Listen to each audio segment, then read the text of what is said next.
நம் ஆண்டவர் இயேசு கிறிஸ்துவின் நாமத்தினால் மகிழ்ச்சியும் சமாதானமும் நம் அனைவரோடும் இருப்பதாக.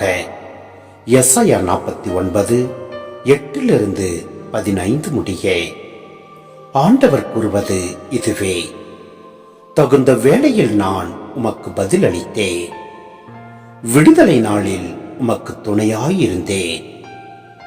நாட்டை மீண்டும் நிலைநாட்டவும், பாழடைந்து கிடக்கும் உரிமை சொத்துக்களை உடைமையாக்கவும் நான் உம்மை பாதுகாத்து மக்களுக்கு ஓர் உடன்படிக்கையாக ஏற்படுத்தினேன். சிறைப்பட்டோரிடம் புறப்படுங்கள் என்றும், இருளில் இருப்போரிடம் வெளிப்படுங்கள் என்றும் சொல்வீர்கள். பாதையில் அவர்களுக்கு மேய்ச்சல் கிடைக்கும். வறண்ட குன்றுகள் அனைத்திலும் பசும் புல்வெளிகளை காண்பர். அவர்கள் பசியடையார், தாகமுறார்.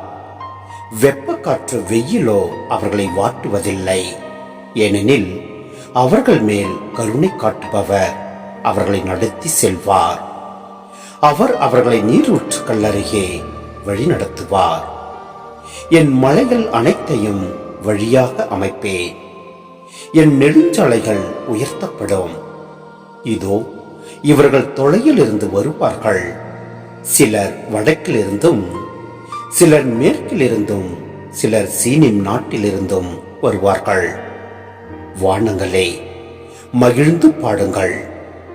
மண்ணுலகே, களிக்கூறு. மலைகளே, அக்களித்து ஆர்ப்பரியுங்கள். ஆண்டவர் தம் மக்களுக்கு ஆறுதல் அளித்துள்ளார். சிறுமையுற்ற தம் மக்கள் மீது இரக்கம் காட்டியுள்ளார். சீயோனோ, ஆண்டவர் என்னை கை நெகிழ்ந்து விட்டார், என் தலைவர் என்னை மறந்து விட்டார் என்கிறாள். பால் குடிக்கும் தன் மகவை தாய் மறப்பாளோ? கருத்தாங்கினவள் தன் பிள்ளை மீது இரக்கம் காட்டாது இருப்பாளோ? இவர்கள் மறந்திடனும் நான் உன்னை மறக்கவே மாட்டேன். சிந்தனை: ஆண்டவர் தம் மக்கள் மீது கொண்டிருந்த அன்பை வெளிப்படுத்துகின்றது.